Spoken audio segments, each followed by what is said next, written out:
अस्सलाम वालेकुम व्यूअर्स, मैं हूं समीना पाशा। उम्मीद है आप लोग खैरियत से होंगे। व्यूअर्स, कुछ आम खबरें और अपडेट्स लेकर इस व्लॉग में आपके सामने हाजिर है जनाब।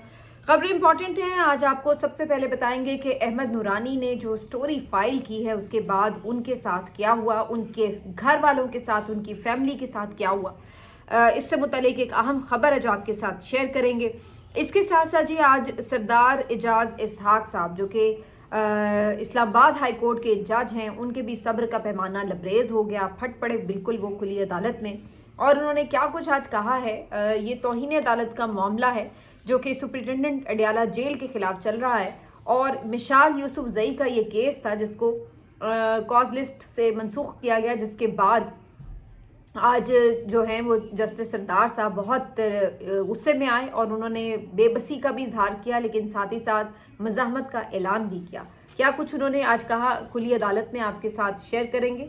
इसके साथ जी आज चीफ जस्टिस साहब ने एक ज़बरदस्त किस्म का कदम उठाया है, एक हॉटलाइन कायम की है। इसके ऊपर आपको तफसीलात फराहम करेंगे। इसके अलावा एक और ख़बर है जी, आज कुछ बात करेंगे क्रिकेट के हवाले से भी एक स्कैंडल सामने आया है और एक और कारकुन लापता हो गया पीटीआई का। तो काफ़ी खबरें हैं आज।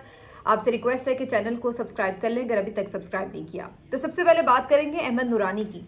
पिछले व्लॉग में मैंने आपके साथ जिक्र किया था कि अहमद नूरानी जो कि फैक्ट फोकस के लिए काम करते हैं, फैक्ट फोकस उनकी वेबसाइट थी जिसके ऊपर वो मुख्तलिफ तहकीकाती स्टोरीज करते हैं। तो अहमद नूरानी की तरफ से मौजूदा आर्मी चीफ के हवाले से भी एक स्टोरी की गई है और उनकी फैमिली से मुतल्लिक उन्होंने अहम इंकशाफात भी किए, इल्ज़ामात भी लगाए और वो इस बात के ऊपर मुस्तर हैं कि जो उनके पास डॉक्यूमेंट्स हैं, जो सरकारी डॉक्यूमेंट्स हैं, उनकी शवाहिद की बुनियाद के ऊपर उन्होंने ये स्टोरी फाइल की है। अब अहमद नूरानी ने ये स्टोरी फाइल की जिसमें आर्मी चीफ की जो साहबजादियां हैं दो, उनसे मुतालिक खबर थी कि उनके पास डिप्लोमेटिक पासपोर्ट्स हैं। ज़ाहिर है वो कोई डिप्लोमेटिक ओहदा नहीं रखती, तो ये एक अगर ऐसा है तो ये एक मामला है कि इसके ऊपर किस तरह उन्हें किसी भी ऐसे शहरी को जो कि कोई डिप्लोमेटिक करियर नहीं रखता उसको कैसे ये डिप्लोमेटिक सिफारती एक्स्ट्राऑर्डिनरी जो पासपोर्ट हैं ये कैसे जारी किए जा सकते हैं। इसके अलावा उनके भाइयों से मुतालिक भी उन्होंने कुछ इल्ज़ामात लगाए, फिर आर्मी चीफ से मुतालिक भी उन्होंने कुछ करप्शन की बात की। तो ये सब कुछ जो है ये अहमद नूरानी की स्टोरी में मौजूद है और ये कल से सोशल मीडिया पर काफ़ी डिस्कस भी हुआ। लेकिन इसके जवाब में बजाय इसके कि कोई तरदीद आती, या अगर तरदीद ना भी आई थी तो अगर अहमद नूरानी की ये स्टोरी गलत थी और उन्होंने कोई प्रोपेगेंडा किया है ये सब करके, तो इसके ऊपर तो फिर एक बिल्कुल जवाज़ मौजूद था कि उनके खिलाफ मुकदमा किया जा सकता था, कानूनी तरीके से उन्हें कटहरे में लाया जा सकता था। लेकिन जहां एक तरफ अहमद नूरानी की ये स्टोरी आई है, उसी रात ये एक अजीबोगरीब वाक़या उनके घर पर पेश आया है और अहमद नूरानी का ये क्लेम है, ये उन्होंने फौरी तौर पर ट्वीट किया क्योंकि वो तो बैरून मुल्क हैं, अमेरिका में मुकीम हैं, लेकिन उनकी फैमिली जो है वो यहाँ पर मौजूद है। तो उनके घर पर रेड हुआ और इसमें कुछ एहलकार मौजूद थे, जिसमें पुलिस एहलकार भी थे और कुछ उनका कहना है कि एजेंसीज के एहलकार थे। और इन्होंने घर की दीवारें फलांगी और रेड किया और उसके बाद ये कमरों में आए। कमरों में आकर इन्होंने जो मुख्तलिफ मोबाइल फ़ोन्स थे उनकी बहन का, उनके भाइयों का, वो फ़ोन्स भी कब्ज़े में ले लिए और उसके बाद ये भी कि सारी कार्रवाई के दौरान उन्होंने तशद्दुद भी किया, उनको ह्यूमिलिएट भी किया, उनके सामने, वालदा के सामने उनके बच्चों के साथ काफ़ी मिसबिहेव किया और वालदा को भी यानी ज़ाहिर धक्कम पेल ये सारी हुई। और उस दौरान ही उन्होंने जो दो भाई हैं अहमद नूरानी के उनको गिरफ्तार कर लिया और उनके बारे में भी अहमद नूरानी का कहना है कि ये गिरफ्तारी नहीं है, ये अगवा है, क्योंकि कहीं उन्हें पेश नहीं किया गया और कोई वारंट नहीं दिखाया गया, कोई तरीका नहीं था ये कि आप किसी भी शहरी को आके यूं उठा के ले जाएं। और ये सब करके जो उनकी बहन थी ये वीडियो बनाई उन्होंने, तो उन्होंने वो वीडियो भी डिलीट करवाई और ये सारी कार्रवाई डालकर दो भाइयों को लेकर वो चले गए। तो ये रात गए वाक़या पेश आया है। अहमद नूरानी इस सारे वाक़े से मुतल्लिक ट्विटर पे भी अपडेट कर रहे थे और बाद में उन्होंने व्लॉग में भी ये बात कही है कि उन्होंने जब ये रेड किया है उस वक्त वो लाइन पर अपनी वालदा के साथ मौजूद थे, उनसे बात कर रहे थे और उन्हें ये आवाज़ें सब आ रही थीं।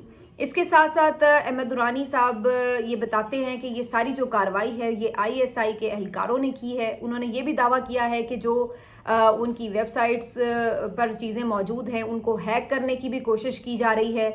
और अहमद नूरानी साहब कहते हैं कि वो अपनी स्टोरी पर कायम हैं और इससे वो पीछे हटने के लिए तैयार नहीं हैं। अहमद नूरानी ने अपनी वीडियो में ये भी कहा है कि ये कोई पहला मौका नहीं है कि उन्होंने कोई सिटिंग आर्मी चीफ के ऊपर कोई स्टोरी की है, बल्कि इससे पहले भी वो ना सिर्फ ये कि ये जनरल बाजवा के ऊपर भी स्टोरी कर चुके हैं। इससे पहले जो आसिम बाजवा थे उनके हवाले से भी उन्होंने जो करप्शन की स्टोरी थी वो फाइल की थी। तो उनका कहना है कि ये वो पहले भी करते रहे हैं और आइंदा भी करते रहेंगे। जब जब उन्हें लगेगा कि कोई उनके वतन का पैसा लूट कर बाहर लेकर जा रहा है तो वो इन चीज़ों को बेनकाब करेंगे। ये उनकी प्रोफेशनल ड्यूटी भी है और वो कोई हवाई बातें नहीं करते। उनका ये मानना है कि उनके पास सारे सबूत प्रूफ भी मौजूद हैं। तो अब अहमद नूरानी जो हैं वो कहते हैं कि ये सारा जो उनके घर पर वाकया पेश आया है उसका शाखसाना है कि उन्होंने ये स्टोरी सिटिंग आर्मी चीफ के ऊपर की है। इसी वजह से उनके घर वालों को अब निशाना बनाया जा रहा है। अब ये एक बहुत अफसोसनाक सूरत हाल है। उसकी वजह यह है कि अगर वाकई ये स्टोरी की वजह से ही उनके घर वालों के साथ ये सलूक किया गया है, और ये तो किया गया क्योंकि अब ये मल्टीपल लोगों ने इसकी तस्दीक कर दी है। एजाज सैयद इस वाक़े के बाद खुद उनके घर गए और वहाँ जाकर उनकी जो फैमिली से उनकी मुलाकात हुई है, उनकी वालदा से मुलाकात हुई है, तो उसके बाद उन्होंने आके इसको कंफर्म किया कि ये बात दुरुस्त है। इसी तरह और भी दीगर सहाफ़ियों ने इसको कंफर्म किया।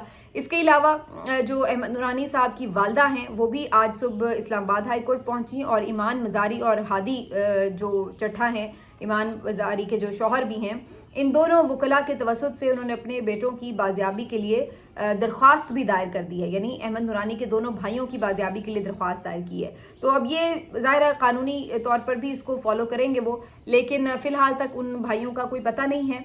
अब सारे इस चीज़ को कंडेम करें और करना भी चाहिए कि अगर किसी सहाफ़ी ने कोई गलत स्टोरी फाइल की है, कोई फेक न्यूज़ है, कुछ है, तो आप जो कानून मौजूद है उसके मुताबिक कार्रवाई करें। अगर वो अमेरिका में भी हैं तो वहाँ पर भी कार्रवाई हो सकती है। लेकिन ये कोई तरीका नहीं है कि आप उनके फैमिली मेम्बर्स को तंग करें, परेशान करें, उठा लें, लापता कर दें, क्योंकि उनका इससे कोई ताल्लुक नहीं है। ये तो आलमी क़वानीन है कि आप किसी के कसूर का जिम्मेदार किसी और को नहीं ठहरा सकते और ना किसी और को सज़ा दे सकते हैं। अव्वल तो ये काम है सहाफ़ी का कि वो स्टोरी करता है, इसके ऊपर ये कोई जुर्म नहीं है। लेकिन अगर वो गलत स्टोरी करता है किसी को डिफेम करने के लिए, तो ज़ाहिर है आपके पास ऑप्शन मौजूद है कि आप कानूनी कार्रवाई करें। तो ये अगर कोई जुर्म किया भी है तो ये अहमद नूरानी ने किया, उनके घर वालों ने तो नहीं किया। तो उनके घर वालों को किस बात की सज़ा दी जा रही है? तो ये इंतहाई एक काबिल मुज़म्मत और अफसोसनाक अमल है। और पाकिस्तान में तो ये एक न्यू नॉर्मल बन चुका है कि घरों की दीवारें फैलांगी जाएँ, बहनों की, बेटियों की, वालदा की सामने उनकी तौहीन की जाए, उनके साथ ज़दोकोब किया जाए, उनके सामने उनके जो घर के मर्द हैं उनको मारा पीटा जाए और अगवा कर लिया जाए। तो ये तो एक बिल्कुल नॉर्मल बात बना दी गई है पाकिस्तान में। और ये एक फस्तायत का नेक्स्ट लेवल है कि इसमें सिर्फ ये नहीं है कि सियासी कारकुन इस सब फस्तायत का निशाना बन रहे हैं, बल्कि आम शहरी और अब तो सहाफ़ी भी इसी फस्तायत का निशाना बन रहे हैं। तो ये इस वक्त जो है अफसोसनाक सूरत हाल है। आज काफ़ी एक क्लिप वायरल हो रहा था मरियम नवाज साहिबा का। यही अहमद नूरानी साहब ने जब जनरल बाजवा से मुतल्लिक एक स्टोरी की थी, तो मरियम नवाज साहिबा उस वक्त चूँकि बड़ी इनकलाबी, जाली इनकलाबी बनी हुई थी, तो उस वक्त मोहतरमा फरमाती हैं कि जी अहमद नूरानी ने अगर कुछ कहा है, कोई बात की है, तो उसकी वजाहत आनी चाहिए, उसके ऊपर अगर कोई चीज़ें मौजूद हैं तो उसका जवाब देना चाहिए, ना कि अहमद नूरानी को धमकियाँ देनी चाहिए। तो उस वक्त चूँकि इनकलाब जागा हुआ था मोहतरमा के अंदर, अभी ब्रश जो था वो हाथ में नहीं था। ब्रश तो खैर शायद उस वक्त हाथ में आ चुका था, लेकिन अभी सामने सामने ज़रा नहीं था। तो उस वक्त मोहतरमा को इनकलाब सूझा हुआ था, तो ये बातें उन्हें बड़ी अच्छी लगती थी सहाफ़ियों की। उस वक्त अहमद नूरानी की स्टोरी भी बहुत अच्छी थी। उस वक्त अहमद नूरानी बहुत बड़े पाए का कोई इन्वेस्टिगेटिव सहाफ़ी होगा, लेकिन आज मोहतरमा के मुंह से एक लफ्ज़ नहीं निकलेगा। इसी वजह से तो ये लोग किसी सहाफ़ी का सामना नहीं करते, क्योंकि अगर अब ये कहीं गुजर रही हों और कोई सहाफ़ी ये पूछ ले कि मोहतरमा उस वक्त तो आपने अहमद नूरानी की स्टोरी के ऊपर जवाब देने के लिए कहा था, रसीदें पेश करने के लिए कहा था, तो आज आप क्या कहेंगी? तो फिर बेचारी किस मुंह से कहेंगी कि हाँ आसिम मुनीर साहब आप भी जवाब दें और रसीदें पेश करें? तो ये तो नहीं वो कह सकेंगी, ज़ुबान ना जल जाएगी उनकी। तो इसलिए तो ये सामना नहीं करते सहाफ़ियों का कि अगर कोई सहाफ़ी ये पूछ ले कि मोहतरमा असल में आपके पास कितनी नशिस्तें हैं, तो ये क्या जवाब देंगी? अगर ये पूछ लें कि मोहतरमा कल तो आप पीका एक्ट को गैर कानूनी कहती थी, आज आपने इसकी हिमायत की है, आप ही की तौहीन के ऊपर जो है वो मुकदमे बन रहे हैं, तो कोई थोड़ी बहुत आपको इसके ऊपर नदामत महसूस होती है, तो क्या जवाब देंगी? तो इस वजह से ये लोग किसी को इंटरव्यू नहीं देते, इसलिए ये किसी सहाफ़ी को पास नहीं फटकने देते।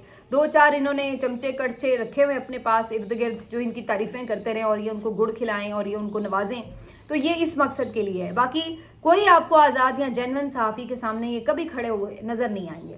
तो ये मुनाफ़कत का मीनार है मोहतरमा मरियम नवाज़ साहिबा।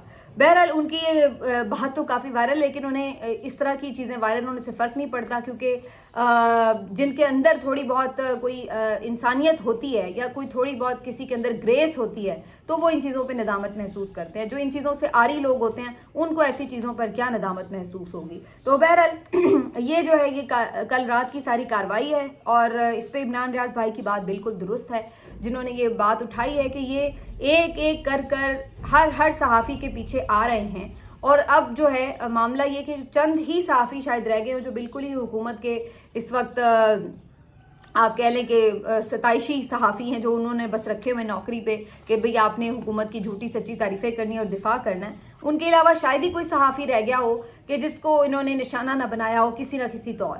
तो कहने का मकसद ये कि एक एक करके सबकी बारी आ गई है, तो यही वो मौका है कि जहाँ पर आपको इस वक्त इकट्ठे होना है, जहाँ पर आपको इन चीज़ों के खिलाफ आवाज़ उठानी है, वरना बारी तो फिर सबकी आनी है। वो कहते हैं ना कि किसी भी आग जो है वो किसी के घर की नहीं होती, वो फिर जो उसकी आती है लपेट में, वो हर एक घर को जला के राख करती है। तो इस वक्त यही सूरत हाल है, लेकिन मुझे कोई उम्मीद नहीं है कि ये सहाफ़ी जो है इस मामले के ऊपर कोई आवाज़ उठाएंगे। क्या आवाज़ उठाएंगे? पीका पे शुरू में आपने देखा बड़ा 2-4 दिन एहतजाज हुआ, उसके बाद क्या हुआ? और मैंने आपको उसी दिन बता दिया था कि कुछ भी नहीं होगा। तो ये सहाफ़त हो, वकला बरादरी हो, जजेस हों, कोई भी हों, ये सब हम एक मुर्दा माशरे में रह रहे हैं, और हमें कोई इन चीज़ों से फ़र्क नहीं पड़ता। हम डरे हुए लोग हैं, हम मफाद परस्त लोग हैं, हम सिर्फ ज़ात के गिर्द घूमने वाले लोग हैं, और हमें किसी चीज़ से फ़र्क नहीं पड़ता कि मुल्क में या माशरे में कोई ज़्यादती हो रही है, नाइंसाफ़ी हो रही है, और हम इतनी हिम्मत ही नहीं कर सकते कि उसके खिलाफ आवाज़ उठा सकें। तो ये एक सच है, चाहे कड़वा है, चाहे जैसा भी है, लेकिन है। और अगर कोई चंद लोग ऐसे सरफिरे हैं जो आवाज़ उठाते हैं तो वो उसको भुगत रहे होते हैं। तो बस वो एक सिलसिला जारी है जिसकी वजह से आपको एक थोड़ी बहुत ज़िंदगी के आसार नज़र आ रहे होते हैं उन मज़ाहमती चंद आवाज़ों की वजह से, वरना कोई सूरत हाल जिस तरह की है वो आपके सामने ही है। ये मैं जजेस की जो बात कर रही हूँ इससे आप अंदाज़ा लगा लीजिए। इस्लामाबाद हाई कोर्ट के जज हैं जस्टिस सरदार एजाज इसहाक साहब। आज इनका एक केस था, ये मामला था बेसिकली मिशाल यूसुफजई का। मैंने आपको इसके बारे में बैकग्राउंड बता रखा है पिछली वीडियोज़ में कि उन्होंने ये केस दायर किया था कि उनकी मुलाकात नहीं होने दी गई इमरान खान साहब से। सुप्रिटेंडेंट जेल ने इस पर आके मौक़िफ़ दिया कि जी वो खुद ही नहीं मिलना चाहते, ये उनकी वकील हैं ही नहीं। इस पर जस्टिस साहब ने कहा कि भी इमरान खान को बुला लें। ज़ाहिर है वो तो नहीं होना था, नहीं बुलाया गया। तो जस्टिस साहब ने अपनी एक लॉ ऑफिसर जो है उनको भेजा अडयाला जेल के, जनाब आप एक कमीशन की हैसियत से जाएँ और इमरान खान से इंक्वायर करके पूछ के आ जाए। तो 3-4 बुनियादी से सवालात थे जो उन्होंने जवाब लेने थे और उन्होंने आ जाना था, जिससे पता चल जाना था कि सुप्रिटेंडेंट जेल झूठ बोल रहे हैं या फिर उनकी बात सच है। लेकिन जब ये सारी कार्रवाई हुई, ना सिर्फ ये कि तौहीन अदालत की गई, अदालत के भेजे हुए कमीशन को इमरान खान साहब से मिलने नहीं दिया गया, बल्कि इस सारे मामले को यहीं पर रोकने के लिए और सुप्रिटेंडेंट अडयाला जेल को बचाने के लिए एक नया तरीका आजमाया गया। और जितनी भी ऐसी दरख्वास्तें थी मुलाकातों से मुतालिक, उनके लिए एक लार्जर बेंच तश्कील दे दिया गया। इन्होंने दरख्वास्त की, उधर झटपट चीफ जस्टिस डोगर साहब ने लार्जर बेंच तश्कील दे दिया। मकसद यही कि ये जो केस है जस्टिस साहब से लेकर एजाज साहब से लेकर लार्जर बेंच में लग जाएगा, ताकि तौहीन अदालत की कार्रवाई को आगे ना बढ़ाया जा सके। आज जब इस मामले के ऊपर जस्टिस सरदार साहब की अदालत में बात हुई तो उन्हें बताया गया कि जी ये तो केस आप जो है अब नहीं सुन सकेंगे आगे, क्योंकि ये तो मामला जो है लार्जर बेंच सुनेगा और ये अपीलें सारी 20 दरख्वास्तें एक साथ वहाँ पर सुनी जाएंगी। तो इस पर जस्टिस साहब बहुत गमगीन भी हुए और बड़े गुस्सा भी हुए। उन्होंने कहा कि जिस तरह का इस वक्त हाल हो चुका है, हमें तो शर्म आती है कि हमारे इदारे के साथ हो क्या रहा है। उन्होंने कहा इससे बेहतर था, इतने उनके सख्त रिमार्क्स थे, उन्होंने कहा इससे बेहतर था कि आप मेरी अदालत की बुनियादों में बम रख के उड़ा देते। अगर आपने ये हमारे अहकामात की तौकीर करनी है, बेतौकीरी करनी है, तो उससे बेहतर है आप हमारी अदालत को बम रख के उड़ा देते। آپ نے 1 منٹ کی ملاقات نہیں کرنے دی میری لا آفیسر کو، میرے بھیجے ہوئے کمیشن کو 1 منٹ کی ملاقات نہیں آپ کروا سکے. یہ کس قدر افسوسناک بات ہے. اور یہ کیا طریقہ ہے کہ چلتا ہوا کیس کسی سے بھی کوئی چیف جسٹس واپس لے لے؟ ایسا کبھی ہوا ہے؟ کیا ایسا کوئی قانون موجود ہے یا کوئی ایسی روایت رہی ہے؟ یہ کس طرح کی صورتحال ہے کہ آپ ایک کیس میں سن رہا ہوں اور میرے سے بغیر پوچھے، میری بغیر مرضی کے یہ اٹھا کے کیس جو ہے وہ لارجر بینچ کو دے دیا جائے اور مجھے بتایا تک نہ جائے، مجھ سے پوچھا تک نہ جائے. یہ کیا ہو رہا ہے؟ ہم کس طرف جا رہے ہیں؟ مشال یوسفزئی نے کہا کہ آپ سوچیے اگر آپ کے ساتھ یہ ہو رہا ہے تو پھر عمران خان اور بشرا کے ساتھ جیل میں کیا ہو رہا ہوگا. تو اس پر انہوں نے کہا آپ کو اپنی پڑی ہے، ہمیں تو اپنے ادارے کی فکر پڑ گئی ہے کہ ہمارے ساتھ کس طرف معاملہ جا رہا ہے. کیا ریاست یہ چاہتی ہے کہ ہم یہاں سے چلے جائیں، ہم اپنا کام نہ کریں؟ کیا ریاست چاہتی ہے کہ ان کی من مرضی کے مطابق صرف فیصلے دیں؟ تو یہ ساری انہوں نے آج روداد سنائی اور کہا کہ میں تو یہ بالکل سمجھ نہیں پا رہا ہوں کہ اس کے اوپر کس طرح سے کیا گیا ہے. لیکن انہوں نے یہ ضرور کہا کہ میں اس کو معاملے کو چھوڑوں گا نہیں، بھلے آپ کاز لسٹ منسوخ بھی کر دیں، کل میں اس معاملے کو سنوں گا اور توہین عدالت کی جو کارروائی ہے وہ آگے بڑھے گی. تو بظاہر تو انہوں نے مزاحمت کا اعلان کیا، لیکن ان کے پاس آپشن کیا ہے؟ کیونکہ ایسی مزاحمت کا اعلان جسٹس منصور علی شاہ صاحب نے بھی کیا تھا. کچھ دن پہلے آپ کو یاد ہوگا ایک ٹیکس کے کیس میں بات شروع ہوئی تھی اور اس میں ذرا سا ذکر آ گیا 26ویں ترمیم کا، اور جس کے بعد معاملہ آئینی بینچ کو بھجوا دیا گیا اور جسٹس منصور علی شاہ صاحب کے جو آرڈرز تھے ان کو کیسے پامال کیا گیا وہ سب جانتے ہیں. تو یہ اسی قسم کا معاملہ ہے کہ ان سے بھی اسی طرح یہ کیس لے کر ایک لارجر بینچ کو بھجوا دیا گیا ہے اور یہ بیچارے تل ملاتے جا رہے ہیں اب کہ یہ کیسے ہو گیا اور کیسے نہیں ہو گیا. تو اب یہ جو ساری صورتحال ہے یہ ایک ایک کر کے مختلف جج صاحبان کو فیس کرنی پڑ رہی ہے. تو یہی وہ بات ہے جس کی طرف ہم شروع سے اشارہ کر رہے تھے کہ آپ کے ادارے کو جس طرح مفلوج کیا جا رہا ہے، آپ کے پاس ایک کاؤنٹر اسٹریٹجی ہونی چاہیے، ایک مکمل حکمت عملی ہونی چاہیے تھی ججز کے پاس، اور ان کو اپنے ادارے کو بچانے کے لیے کوشش کرنی چاہیے تھی. لیکن انفارچونیٹلی تمام ججز نے معلوم نہیں کہ بزدلی کا مظاہرہ کیا، مصلحت کا مظاہرہ کیا، یا کسی اور مسیحا کا انتظار کرتے رہے، کیا وجہ تھی، یا کسی دھوکے میں رہے. بہرحال انہوں نے کوئی اس وقت کوئی ایسا قدم نہیں اٹھایا جس کی وجہ سے یہ اپنے ادارے کو بچانے کے لیے کوئی مزاحمت کرتے. اور آج صورتحال یہاں تک آ چکی ہے کہ چھوٹے چھوٹے آرڈرز کے اوپر بھی عمل درآمد نہیں ہو رہا. اب انہوں نے کہا تو ہے لیکن مجھے کوئی امید نہیں ہے کہ وہ کچھ کر پائیں گے تا وقت کہ آپ کے جو میجورٹی آف ججز ہیں وہ اکٹھے ہو جائیں اور پھر وہ کوئی ایسا لاہ عمل تیار کریں کہ ہم نے پھر نئی کیسز کی سماعت کرنی. بیٹھ جاتے ہیں سارے، بیٹھ کر ایک ہی جگہ پہ دھرنا دے دیتے ہیں کہ بھائی پہلے ہمیں ہمارے جو معاملات ہیں وہ طے کریں، یہ سینیورٹی کا ایشو ہے اس کو طے کریں، جو یہ ٹرانسفر ججز کا ایشو ہے اس کو طے کریں، اور جو چیف جسٹس کا ایشو ہے اس کو طے کریں، تاکہ 26ویں ترمیم کا ایشو ہے اس کو طے کریں تاکہ معاملات آگے بڑھیں. ورنہ یہ تو کوئی طریقہ نہیں ہے. تو کوئی آپ کو ایک ایکسٹرا آرڈنری اسٹیپ لینا پڑے گا. دیکھیے جب دوسری طرف ریاست نے ایکسٹرا آرڈنری اسٹیپس لیے ہیں تو آپ اگر یہ سوچ رہے ہیں کہ آپ انہی دائروں کے اندر رہ کر جو ہے وہ کسی طرح کوشش کر کے اپنی کوئی کامیابی لے لیں گے یا اپنا کام کر سکیں گے تو وہ ممکن نہیں ہے. کیونکہ جب دوسرا فریق جو ہے وہ دائرے سے باہر نکل چکا ہے، آئین سے باہر نکل چکا ہے، تو آپ کے پاس کوئی آپشن نہیں ہے ایسی کہ آپ یہ سوچیں کہ آپ اس میں رہتے ہوئے کچھ کر سکیں گے. بہرحال امید مجھے ابھی بھی کوئی نہیں ہے. دوسری طرف چیف جسٹس کا ایک لیٹر سرکولیٹ ہو رہا ہے، کافی انٹرسٹنگ ہے. انہوں نے ایک ہاٹ لائن بنا دی ہے اور انہوں نے کہا ہے کہ جی آپ کی جو عدالت ہے، ٹھیک ہے، وہ بھی بڑے عوامی چیف جسٹس بنے ہوئے اپنی طرف سے، کہ جی آپ کی جو عدالت ہے اس نے جی بڑا زبردست کام کیا ہے. 5 مہینے میں 11,779 کیسز جو ہے ان کا فیصلہ سنا دیا ہے اور بڑی تیزی سے ہم مزید کیسز کی طرف بڑھ رہے ہیں، جلدی جلدی فیصلے ہوں گے. یہ اس لیے آپ کو ہم بتانے کی کوشش کر رہے ہیں کہ جناب اگر کوئی آپ کو رشوت طلب کرے کوئی کیس کے فائل کرنے کے حوالے سے یا اس کے فکس کرنے کے حوالے سے یا کسی بھی حوالے سے، اگر کوئی جیل کا سپریم کورٹ کا جو عملہ ہے وہ آپ سے کوئی رشوت طلب کرتا ہے، کوئی سفارش کی بات کرتا ہے، تو آپ نے ڈائریکٹلی مجھے انفارم کرنا ہے. نمبر بھی انہوں نے دیا ہے 0326442444 اور کہا ہے کہ واٹس ایپ کر کے فوراً مجھے بتائیں. اب یہ بڑی دلچسپ بات ہے کہ ایک جانب چیف جسٹس صاحب ایسے شو کر رہے ہیں کہ جیسے جناب معاملات بڑے زبردست چل رہے ہیں اور دیکھیے جی انصاف کی فراہمی کے لیے ہم نے نہریں بہا دی ہیں، اور دوسری طرف آج ہی آپ کی ماتحت اسلام آباد ہائی کورٹ میں ایک جج کس طرح بے بسی کا اس نے مظاہرہ کیا. آپ وہ تو دیکھ لیجئے، پہلے اپنے ججز کو تو انصاف دے دیجئے چیف جسٹس صاحب. آپ عوام کو کیا انصاف دیں گے؟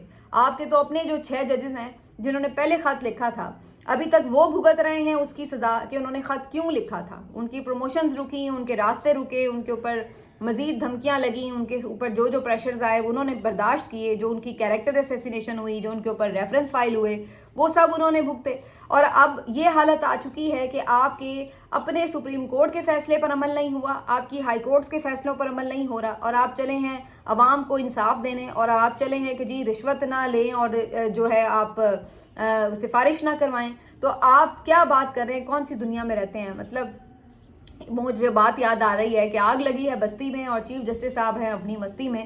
یہ پتہ نہیں کون سی دنیا میں ہے کہ ان کو سب کچھ جو ہے وہ بڑا بہترین چلتا ہوا نظر آ رہا ہے، اور یہاں یہ سیلیبریشنز کر رہے ہیں کہ جی ہم بڑا زبردست کام کر رہے ہیں. اور ادھر صورتحال یہ ہے کہ آپ کے اپنے ججز بے بسی کی تصویر بنے ہوئے ہیں. جائیے جا کے جسٹس سردار اعجاز اسحاق صاحب کو انصاف دیجیے اور اس کے بعد بات کیجیے گا.